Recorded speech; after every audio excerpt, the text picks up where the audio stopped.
All right, so yeah, just me in this episode for now. Figured I'd do a little bumper solo episode. See if there's anything here worth exploring.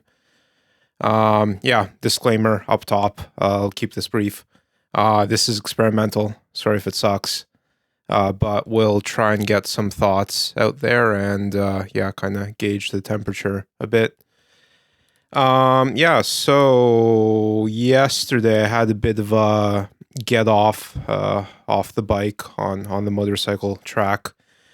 Very minor one, no injuries, thankfully. Airbag deployed, which is good to see, I guess. Good to see that it works and have that assurance for more difficult situations. But yeah, I just want to explain what happened and reflect a bit on the whole thing, I guess, just the whole construct around it all, right? Um, so the way it works basically is on the calendar, there are certain days where there are scheduled slots at the track that you can attend. There's car slots, there's motorcycle slots, and so on. And then it's also broken up by like your skill level. Skill's not the right word here, but basically your lap time. So faster people ride together with faster people, slower with slower, and so on. And so usually there's on a given day, there's like two sessions that you can attend, spaced, maybe an hour apart. And yeah, this was, I don't know, my fifth time at the track this year, something like that. And started track riding almost, yeah, exactly a year ago, about a year ago, yeah. And what happened basically was this was towards the end of the second session. Um, so fatigue starts catching up with you, right? You need a lot of focus to ride the track because it's a lot of timing. It's a lot of like paying attention to where you are, your line, where you're braking. Basically, at every moment, ideally, every moment there's the right thing that you should be doing. Whether it's braking or whether it's shifting your body weight off the bike. There's a whole like dance essentially that you need to do in order to get faster on the track. And yeah, this has been probably like one of the most fulfilling pursuits I've had possibly ever, but certainly in recent memory. Um, yeah, I mean it's quite silly, right? Because you get obsessed about driving around in a circle, right? Like you're not even seeing new things. It's not like scenic in particular. And you're almost, you can abstract it to you're just chasing a faster lap time, right? You're just shaving seconds off a clock. And it feels quite, yeah, I mean, silly when you reduce it to that. But like it's so fulfilling in, I guess, just the simplicity and the repetition of it. And there's kind of a clear progression of getting better at it, right? Like it's something where you can really gauge your progress easily and have with certainty that feeling that, oh, I did better this time than last time. And I don't know how many pursuits there are like that. I mean, I don't know, just Justin's not here, but yeah, like what is objectively a better book or a better piece of writing, right? Like, how do you objectively say that, okay, my work, my fictional or whatever, my written work this time is better than what I put out a year ago? Or anything like that, really. Anyway, there's a lot of these sorts of pursuits. I suppose I won't get into quite that territory. But yeah, it's very fulfilling, and it's like I want to say motorcycle riding is almost like an art as well. Or like I keep comparing it mentally to like dance most closely. There's like a rhythm to it, and it's like a phrase that I think I like. I'm stealing off some Instagram comment on a MotoGP video was like poetry in motion or something like that. Like it's especially if you like see the technique being executed by like high level riders. I mean, Top Rack, Turkish rider known for his very crazy style. I'll try and drop a link, but you know he's famous for basically uh, braking very hard with his front wheel, and his rear wheel is off the ground, right? So he's doing like a nose. I don't, what do you even call that? Like the opposite of a wheelie. As he's like going into the corner, and then right before he enters the corner, he drops the rear back down and he kind of like slides it in. And when you're sliding, like sliding is one of those things where you're playing like right on that edge of traction, because if I'm not mistaken, your grip and traction is actually highest right as you're sliding. Like that's where you're getting the most grip out of the tire. But that's also like you're playing on the edge of physics, right? Like once that traction goes, your rear is gone and you're sliding on asphalt, right? But when you see someone execute cornering technique at such a high level, there is a sense of just beauty to it, almost like a, you know, figure skater pirouetting or ballet or something like that, right? So yeah, like I end up chasing that feeling the most, right? There is this release and satisfaction in, you know, going into a corner, braking. Well, you should have your butt off the seat already, and as you're braking, trailing off the brake and tipping into the corner, and then opening the accelerator as you start being pointed in the right direction, and having like a clean drive out of the corner. Like when you hit it, like you really, I don't know, it's like DDR or something, right? Like you're executing the dance perfectly. Anyway, that's the fulfilling aspect of it to me, at least.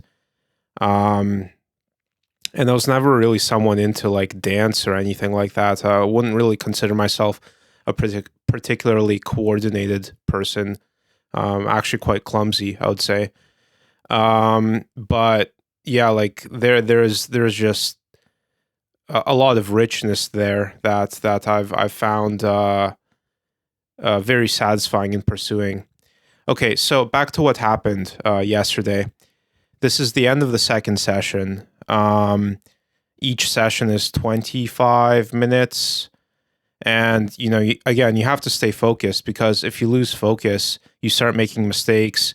And there's one of the surprising things I've learned through track riding is just how much margin for error there actually is. Because I feel like there's this outside perception that, you know, motorcycles are just insanely dangerous, right? Like, oh, you can just suddenly fall over and crash. Like, no, not really. It's certainly less forgiving because you aren't in a cage as you are with a car. Not trying to be derogatory. I think it's literally called a cage in the design context of cars. But yeah, like there's a lot of feedback you get from the motorcycle that is telling you exactly like how much traction you have, for example, or you know how leaned over are you, how much more can you open the throttle without losing traction. So it is possible, if you learn the technique, you can ride a motorcycle safely. And you know, in the context of street riding, you certainly are very exposed to the outside world.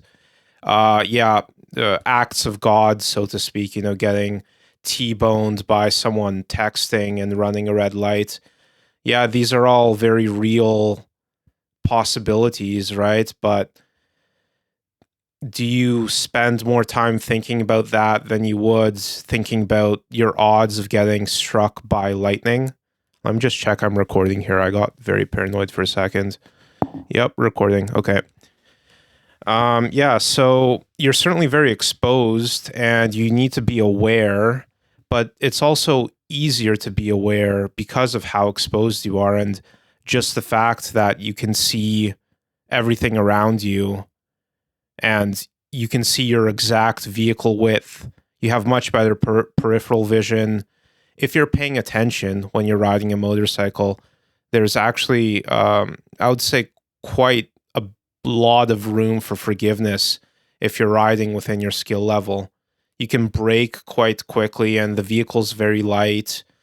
If you realize you're not gonna brake in time, then you can swerve and go between cars if you had to, right? So in some aspects, it's much more forgiving than a car. Um, Another tangent off that, I actually learned to drive a car just recently, January of this year. For reasons maybe I won't get into. I didn't get it when I was supposed to get it in high school, let's say.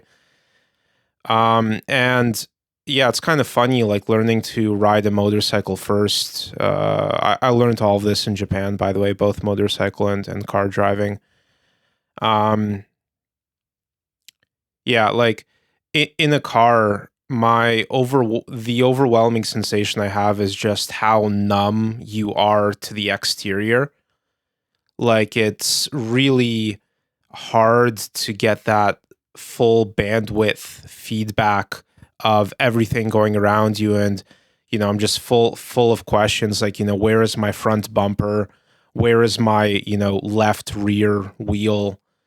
You can't see the curb, you can't see your vehicle width. It's like, I'm sure this is all stuff that you can get used to, especially once you know the width of your vehicle.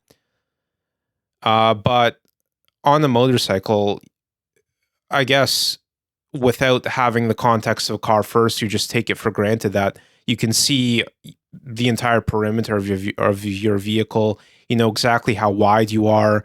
You can aim for a gap between two vehicles, and from a distance of 10 meters away, you can judge like whether or not you can fit into that gap or not, because you just get very familiar with sort of like the handlebar width or like your shoulder width. So it almost feels like if my shoulders can fit in this gap, then my bike can fit in this gap. You kind of get like that level of intuition with it. And yeah, that's why I love motorcycles, is that feeling of connection. Like you can really, like, I don't know, mind meld with the vehicle almost, right? Like I rode as a kid, we're on vacation and we had the chance to ride horses. This was my first time, I think I can really remember riding a horse. And what really stuck with me from that experience was this feeling of like telepathy with the horse, where like you're sitting on the horse, and I just got the sense that there was, someone on the other end of this experience, right? Like there was a horse mind that was aware of my mind and was aware of, my physical weight and my body position, I suppose. But it's weird because yeah, you just have this feeling of connection with an animal, right? Um, yeah, that feeling stuck with me. And with a motorcycle, it's kind of like that. It's a machine, but you can tune in so deeply into everything that it's communicating to you, right? There's subtleties coming through the front tire, up through the triple clamp, the front suspension, through the handlebars. And same thing with the rear, right? Like through your coccyx, through your tailbone, you can feel exactly what the rear tire is doing, and you can start tuning into, yeah, like how leaned over am I, which is surprisingly something that's difficult to understand from first person perspective, because you're usually looking forward. Like you can't really look at the ground when you're riding, or else you'll fall over, basically. Have to look to where you're wanting to go. But yeah, it's just there's so much feedback coming through the vehicle, and you can really like put your consciousness like inside that space. And there's something like very meditative about that as well, where the problems or whatever has been occupying your mental faculty is pushed out for the time being, right? While you're riding, hopefully not to like an escapist degree, but you have more important stuff on hand to focus your mental faculty on, right? You can really like pay attention to those moment to moment sensations that are also instructing you how you can ride the vehicle better, right? And yeah, it's quite, I guess, zen in that regard. It's something that really puts you into the moment, right? Like, and on the track, you're confronted with this quite directly. I mean, if you start having your mind drift, or your inner monologue, if you have one, drift off into some tangent that is no longer about what you're actually doing, reality tells you very quickly, like, hey, pay attention, right? Because you'll start making mistakes. You'll start, I don't know, overshooting the braking zone, going wide, or just failing to execute the technique more broadly. Pardon me. Yeah, so it is an activity that forces you to pay attention, stay in the moment. And this aligns nicely with my mindfulness practice, which I've been doing for, I don't know, the last, let's say, 7 years. I kind of started developing this faculty. And yeah, shout out to the Waking Up app by Sam Harris. I'll drop a free invite in the description, or please DM me if this is something you'd like to try. Leave a comment, and I'll get a link over to you for a free trial of it. Really can't praise it highly enough. I think he's, like or hate Sam Harris. There's a lot to like. There's a lot to hate. I get it.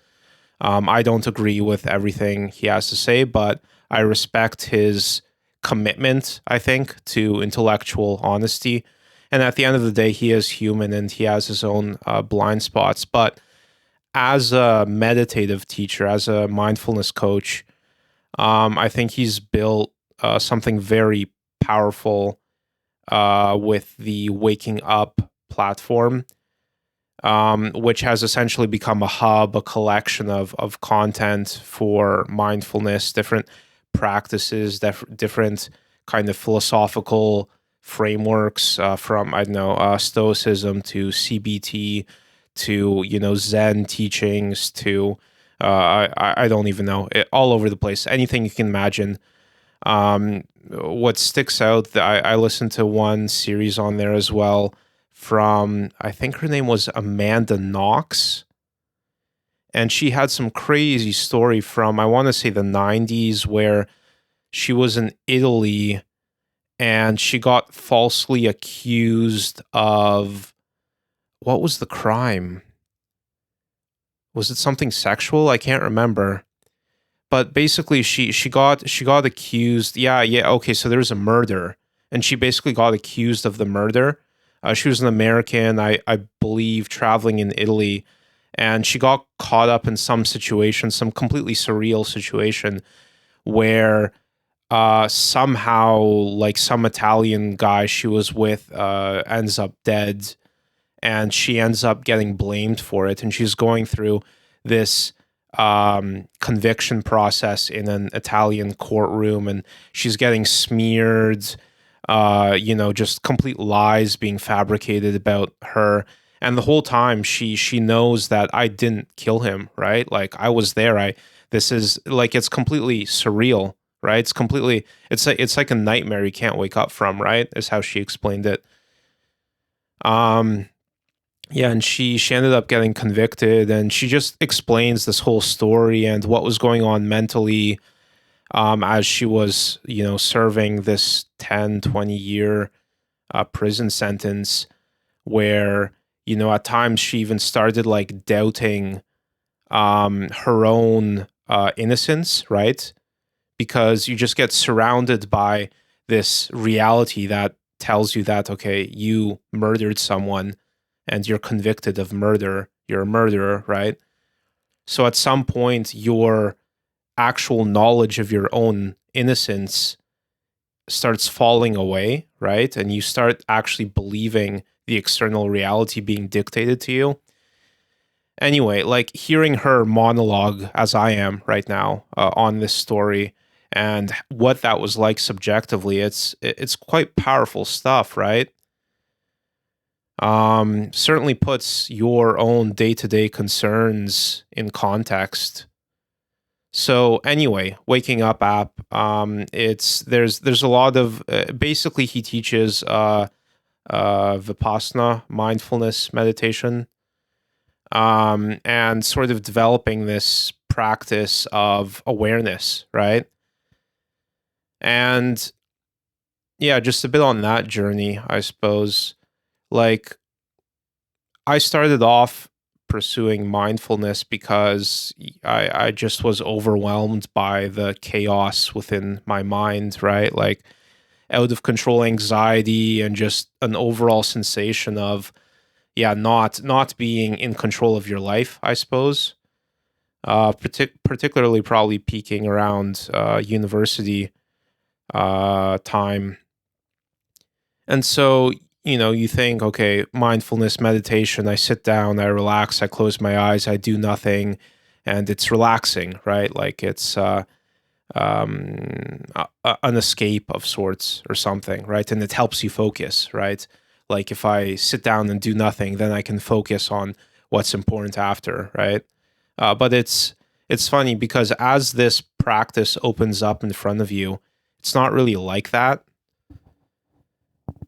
Like, in mindfulness, the shift that fundamentally I think we're trying to do is towards the realization that, and I'll borrow a lot of language from Sam Harris here, basically, but um, yeah, that you are the space in which experience appears, right?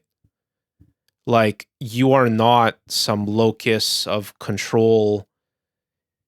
You're not your brain, you're not your eyes, you're not your head, right? There's a series on there as well, which I started listening to, but I still need to come back to, of the headless way. And basically, like, the kind of realization there is like, where is your head right now? Like, in your experience, like, in your experience, if you actually look at what you're experiencing right now, there is no indication that you have a head, right? Like, you can't see your head. If you look in the mirror, you can see your head, but I'm not explaining it very well, but it's an interesting sort of mental exercise. Um, but yeah, I mean, something that's plagued me and probably isn't too unfamiliar for some people is this sort of like over identification with thought, right? Like, the over identification with the analytic mind, where you just get really caught up in, yeah, like, thinking, basically, right? This endless monologue, that endless rumination on everything. And I think especially if you work in, I don't know, an intellectual field, let's say, or an analytic field, your whole personality gets shaped around um, identification with your mind, with your brain, with your thoughts. And you sort of forget that there's more to experience than that, or you never even realize that there is anything else. And I'll borrow a bit from Justin here, in that it's funny, I'm gesturing as if he's here, but he's not. We'll record another episode, I think, this weekend, but this is just a little experiment bumper interim. Yeah, so like, why are we, borrowing from Justin, why are we any more our brains than we are our pancreas or like liver, right? Like, it is kind of funny that we identify so heavily with what's going on up here. But again, there's probably so many signals, again, much like the motorcycle, right? Like, what signal is your pancreas giving you right now, right? Presumably it's giving you something, right? Or anything like that, really. I mean, posture is kind of like this as well, right? Like, I noticed that prior to developing mindfulness around posture and trying to, open up my chest, sit up straight and so on, like don't slouch, right? Your body sends you signals, right? Your hips are like, hey dude, like you need to like get up and move around, right? Like, but if you're over identified with thought, if you're in the zone working on your task or whatever, your work, you just get into this habit of ignoring those instructions from your body, right? Like, shut up hips, like shut up knee, like I need to focus, right? I need to think harder. But yeah, I mean, it's a dead end, right? The analytic mind, you can just get so sucked into it, and it's just an endless loop. Seemingly, it's a bit of a buzz saw, a bit of a cheese grater or something. Yeah, reality cheese grater. I don't know. So yeah, mindfulness, like breaking that identification with thought and trying to find. Ultimately, it's not about sitting down and getting better at your sitting practice, getting better at sitting down and meditating, right? Like, what we're actually trying to do is to tap into some of the insights that you get through your sitting practice in your day-to-day life, right? Like, just snap into reality, right? Just realize clearly everything that's going on, right? Like, let concepts fall away in this moment and just kind of marvel, I guess, in the beauty of it all, right? And that's a process, that's a journey. Recently, I haven't been doing my sitting practice at all, to be honest. And I don't really miss it too much. I mean, I do sometimes find myself in the flurry of life and being like, yeah, I probably should find more regular time to sit down, um, because it does kind of reinforce mindfulness when you're not sitting down. But ultimately, I think the practice is increasingly tapping into that, um, yeah, that sense of now, just in your day to day life, just while you're like doing the dishes or whatever, right? Just see clearly what's in front of you. Yeah. So that with that in mind, mindfulness and motorcycle riding do kind of seem to go hand in hand. There is a lot to pay attention to. It gives you a lot to focus on, but also to relax into, right? Which is another sort of axis in life I've been pursuing, where like the question of how deeply can I relax into this moment, instead of like going through life in some like fight or flight contracted state of anticipating and trying to shield yourself from reality, right? Like, what if you just relax and let things happen? Wouldn't that be a better way to live? And the problem is that in life you are confronted with the reality of like, oh shit, this is actually dangerous, right? Like there is stuff that I guess you should shield, or it's natural to want to shield yourself against, right? There is a confrontation with reality. There is a confrontation with hostile forces, or forces, people who aren't in control of their emotions, who aren't in control of their mind, who are just like lashing out mindlessly, reenacting some trauma that was given to them by someone who supposedly cared about them earlier in life. So yeah, like finding that balance of the ability to relax and be vulnerable and experience what's happening right now while still being able to defend yourself when required and to avoid danger when required. Okay, so back to what happened yesterday. This was towards the end of the second session, and I was having a good day. Yeah, I was having a pretty good, decent first session. Not my best times, but I felt myself.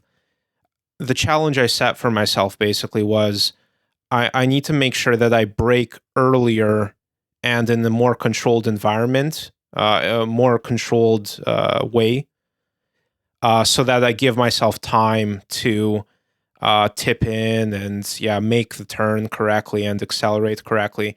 Because the bad habit I've fallen into, unfortunately, is trying to go into a corner too fast, um, and having to basically panic braking too much. And now I lost a bunch of speed, and I'm trying to get out of the corner, right? So the key here, basically the goal is to be super smooth on everything, right? Smooth braking, smooth tip in. There's a saying in motorcycling along these lines. It's like, slow is smooth and smooth is fast. And I think that's it. But yeah, just that idea that if you can really get into the groove of doing everything smoothly, that's when you'll really like get speed and get expertise in the skill. So anyway, I was trying to focus on braking earlier in a more controlled manner so that I didn't panic brake and lose too much speed in the corner. And a bit of background on that. The reason I think I picked up this bad habit is my bike is not very fast, right? It's about 80 horsepower. It's 78, but with ram air, basically, like at speed, you pump more air into the engine and you can pump more gas into it. It's about 80 horsepower, which I think is a sweet spot. Like I quite like that amount of power. And so, yeah, what that means for me is my bike doesn't have a lot of torque. It doesn't have like if I open up the throttle, it's not like boom power, like blast rocket ship, right? Like the power comes on, particularly like at the top of the rev range, like between 10,000 RPM and 16,000 RPM. That's where my engine really like is in its groove. But 0 to 10,000 RPM, it's a bit sluggish, basically. It's 400 cc's, 80 horsepower, if that means anything to you. And so, yeah, on the track, quite often, my personal pet peeve is people with faster bikes who are actually slower riders than me. Basically, they just lean on the power of their bike, right? Like maybe they have 120 horsepower, like 50% more horsepower than me, more torque, right? So being stuck behind those riders is quite annoying, because what they do is they brake way too early, they slow down way too early before the corner, and since you're basically riding behind them and passing is a whole different can of worms. Figuring out how to cleanly overtake someone without scaring them or creating a dangerous situation is a whole other art form. But yeah, so these people with faster bikes, they rely too much on their power for their speed. So we'll be running in effectively the same slot, like the same speed range, the same class, but I'm just stuck behind them every turn, and it's like, okay, come on, dude, like we have another like 100 meters to go here. Why are you braking now, and why are you like forcing me to brake with you? And I don't have the horsepower to pass them in the straight, right? Like on they go way faster than me when it's a straight path, a straight part of the track, because they have more horsepower, and it takes zero skill to just open up the throttle more and go faster, right?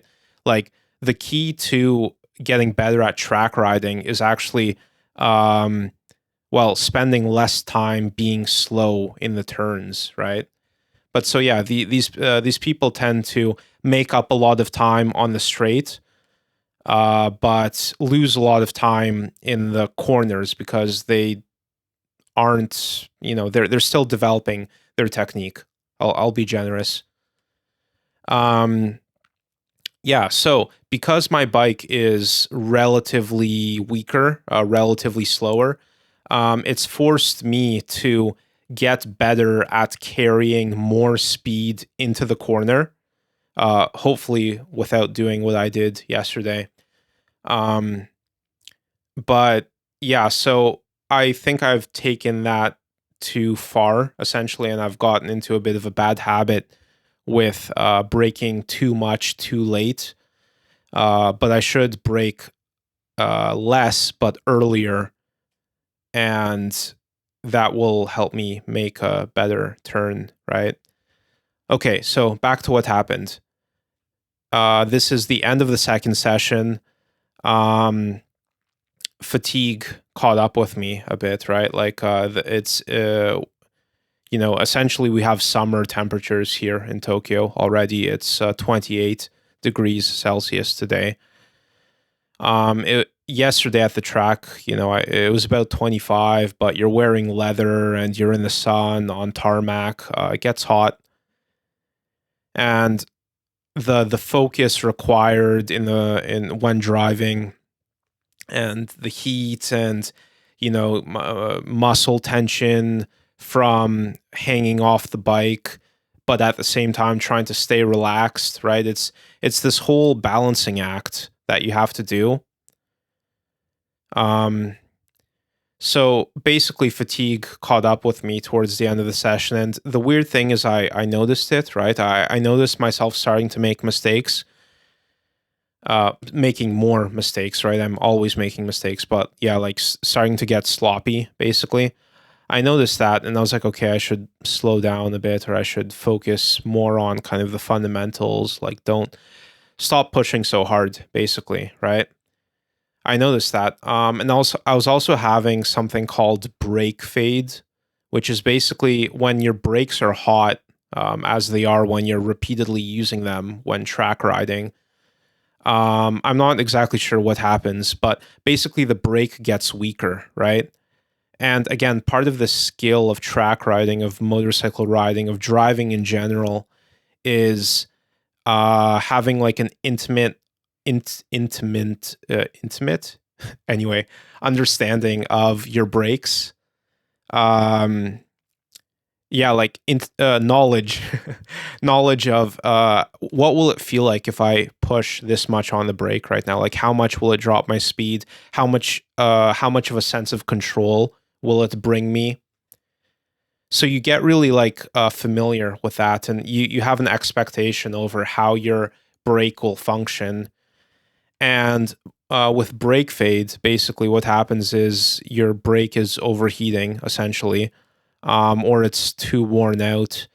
And instead of, feeling that reassuring bite of the brake and the reassuring decrease in speed, you're not slowing down as much as you expect, right? And so what happened basically was I noticed myself getting fatigued. I noticed myself experiencing some brake fade. And I thought, okay, adjust a bit, like take it a bit easier. Yeah, brake earlier. Don't go as hot into corners. Um, so I thought I noticed it. I thought I addressed it, right? But reality is I didn't, right? I went too hot into the corner. And keep in mind, this is basically the last lap of the day. Back straight, high speed corner into the home straight, into the first corner. And yeah, I braked. I don't think I was particularly late braking. I think I was experiencing brake fade. I braked and I tried to downshift as well. So that's engine braking to slow yourself down even more. I think I didn't downshift for whatever reason. Sometimes due to RPM or circumstance, it didn't cleanly go into the lower gear. I don't know. I mean, the fundamental issue here is I was a bit too fatigued to really stay on top of everything I was doing. That's really the fundamental issue here. And yeah, so went into the corner too hot, wasn't able to brake enough. And basically, when you're braking, when you're increasing brake pressure, you can't turn, you can't tip in, you can't make the turn because the bike is trying to stand itself up when you're braking. Just stretching a bit. So yeah, I wasn't getting the decrease in speed I was expecting.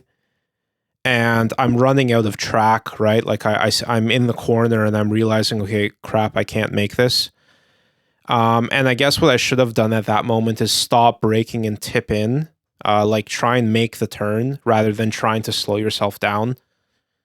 But again, that's a whole art form in and of itself, right? This is a whole sort of escape technique. Yeah, and so as I was trying to slow down, I ran out of road. At this point, I'm not going very fast. If I had to guess, I haven't reviewed the video yet, but I probably ran out of road going like 40 or 30 kilometers per hour. So not too bad, thankfully. Yeah, thank my lucky stars there. And then once you run out of the tarmac, one of the features of Tsukuba and why it's not a MotoGP circuit is their runoff area is too short.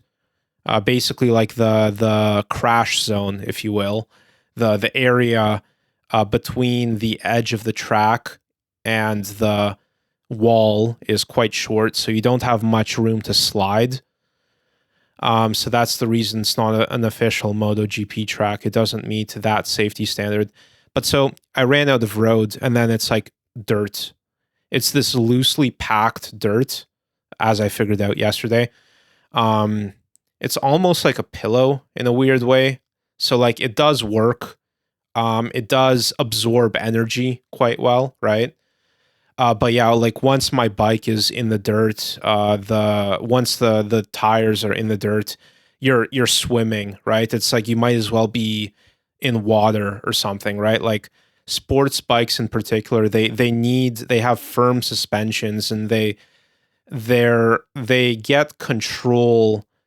They maintain control through rigidity, basically, through being pressed down firmly onto smooth tarmac, smooth asphalt.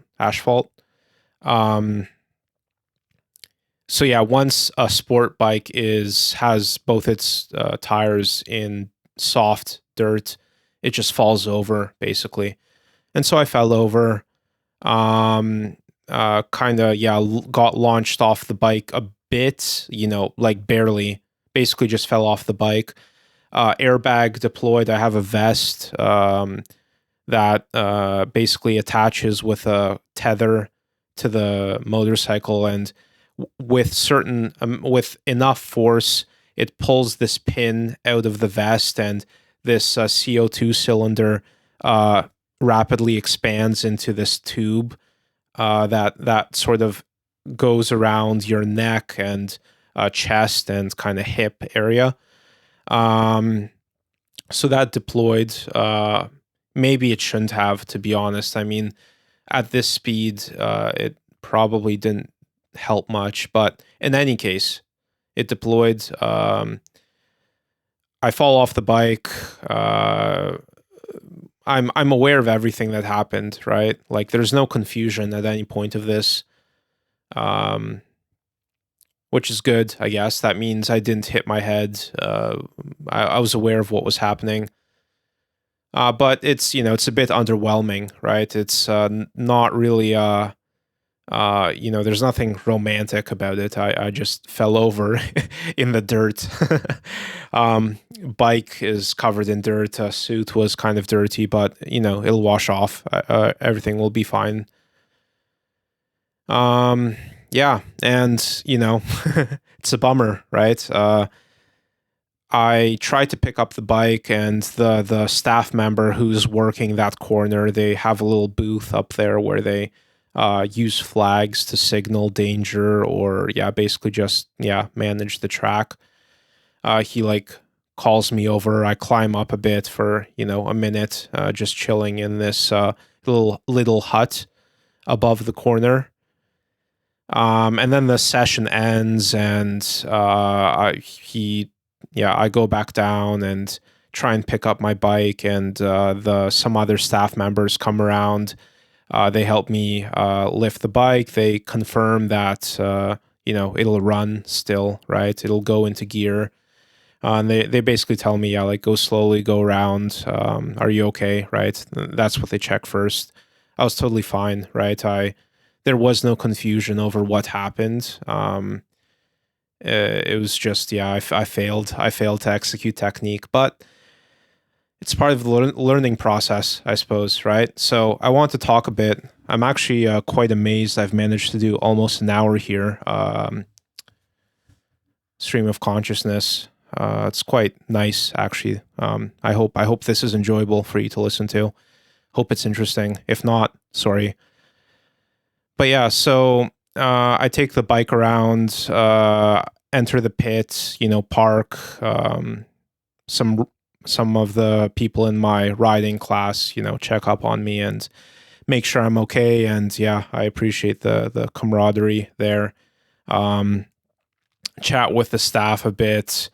A friend who has better Japanese than me is translating for me and for the staff member of the track who's advising me as to what happened. But like there's a lot to learn here. There's some stuff for me to implement, both practically in terms of realistically, I should have replaced my brake pads earlier. They were still okay, but when you're pushing things on a track, brake fade is not ideal, to say the least. So, and as I'm riding home, thankfully the bike was fine to ride home, and all the staff members double checked that, are you good to ride? Like, can you make it home safely? How far is it? Right? Take it easy. I was fine. I just had to cool down a bit, and make sure that I was back in tune with myself. Don't just ride from one accident to another, right? That's the worst case scenario, right? Like you have an accident on the track, and then you're kind of out of it and distracted and maybe ruminating on what happened on the track, and then you get into an accident like on the highway going home, right? Like that's the place you don't want to be, right? Because on the track, thankfully, it's kind of designed for you to be able to push the limit in a relatively more forgiving environment, right? There's no curbs, there's no path of travel violations, right? No one's going to T-bone you, knock on wood. But on the highway, things can definitely get a lot more dire, I think. Um, so anyway, I'm driving home and just kind of reflecting on all of this, and I'm confronted with this. It's like it's like, so as I was saying, track riding has been just so fulfilling, right? Like just the beauty of the technique and the repetitiveness and the zen aspect of it all is something that I've essentially enshrined at the center of my life uh, quite recently, I guess, in the last kind of iteration of myself. That's been the focus. Um, but yeah, but then you're confronted with the reality of falling over in the dirt, and is the bike okay still? Am I okay? Is my knee tweaked? Like I'm standing and I'm walking, but I'm also like pumped full of adrenaline right now. Um, in an hour, am I going to be like, did I fracture something? Right, which can happen, right? So yeah, like the question of, is it worth it, or is this something that's too dangerous to ultimately pursue, right? Because yeah, there's falling over in the dirt and having to clean yourself up, having to clean up the bike, having to even do some minor maintenance. I need to readjust my clutch because some alignment gets knocked out basically on impact. So I gave myself a bunch of homework to do with an already pretty packed schedule right now. There's additional overhead I need to take care of. Um, yeah, so is it worth it? And I don't have an answer for that yet. I mean, I think yes. I think this is something I feel very strongly that I need to do while I still can. But then what's the end of this pursuit, right? Like I'm too old to become a Moto GP rider, right? Like it's pretty crazy to think about people who are in the peak of motorcycle track riding. They're like 25 years old quite often, right? It's a bit of a young man's game. Granted, there are the legends, I suppose, who continue to be at the top of their game even into their 40s. But fundamentally, it is a sport for young athletes, I suppose. So I'm not going to become a professional rider, but yeah, what's really the end game, or is there even an end game? Right? Is it just there's this concept I think that's been circulating in the last few years of infinite games, the purpose of which is not to win or lose, but rather just the repetition of it. The purpose of the game is to continue playing the game. It's a practice, I suppose. But yeah, when you're confronted with reality of a motorcycle lying on its sides, you're out of breath, pumped full of adrenaline, can't really pick up the bike on your own until you've calmed down. It hits hard, right?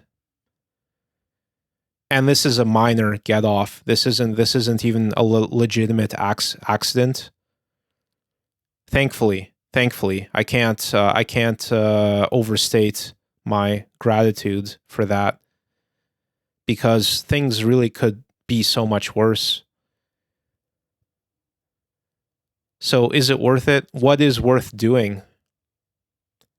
I mean, I look at some people close to me who I think are too conservative in their calculation, and I have this question where I'm like, well, have you ever really lived? You've taken risks for sure, but again, how deeply have you relaxed into the moment? How deeply have you let life take hold and carry you? Or have you gone through life in a constant state of fear, of a constant state of trying to shield yourself from reality or something? trying to avoid pain, trying to anticipate pain and avoid it, but which also like just takes you out of life, right? Like you'll never experience the beauty that is always there if you're trying to keep yourself safe, perfectly safe, right? How do you ride that line between danger and experience? Because there's something so visceral about just living it, right? Right, right in those, in that boundary between danger and control, right on that, yeah, the tip of the spear. Like there's something so captivating in that state. I don't know if it's flow state. I guess you can have flow state outside of stressful, dangerous situations, but so for me personally, at this point in my life, I feel strongly about needing to continue this practice of motorcycle riding, but I need to be able to do it in a way where I can avoid the fallout of it. I guess it's just this constant process of recalibrating yourself and staying in that learning zone, I suppose. The learning zone maybe being that area that's beyond your comfort zone, but before the danger zone, hopefully. So I guess that's what life is really about, is staying in that learning zone. If you stay in your comfort zone, you go nowhere. Heard a quote recently of aging is the aggressive pursuit of comfort, which is interesting. I visited my grandparents last summer, and I was talking with them a bit about my motorcycle. And funnily enough, my grandma's question to me was, is it comfortable? Or I don't know if it was a question, but it was, as long as it's comfortable, it's good. And I was like, well, no, it's not comfortable, right? Like you're squatting on top of a hot machine, just sweating bullets in the middle of summer. If I wanted it to be comfortable, I would have a car. Well, yeah, like some commuter sedan, because sports cars can also be uncomfortable in their own way. But so, yeah, it's not about comfort right now for me. And I hope for as long as possible, it won't be about comfort. Because, yeah, life is meant to be lived, and the key seems to be about how do I find comfort in the discomfort. I mean, a cliche at this point. I mean, kind of Jocko, what's his name? Jocko Willink, which it's easy to form a caricature of him, of his thoughts and presentation. But yeah, there is something true about get comfortable being uncomfortable, and finding your center in those moments, and staying in control by letting go of control at the same time. I don't even know how to talk about it, right? Like it's so contradictory, but when you see it, you can't deny it, and when you experience it, you can't deny it. But it's a really weird place to be. So, yeah, I mean, I think I'm just at the end here. Yeah, I mean, just hitting an hour as we speak, probably trim a bit at the beginning. Thanks for listening. If you did, let me know what you think of this. Is this interesting? Is it worth doing more of? If you don't like it, yeah, that's fine too. I get it.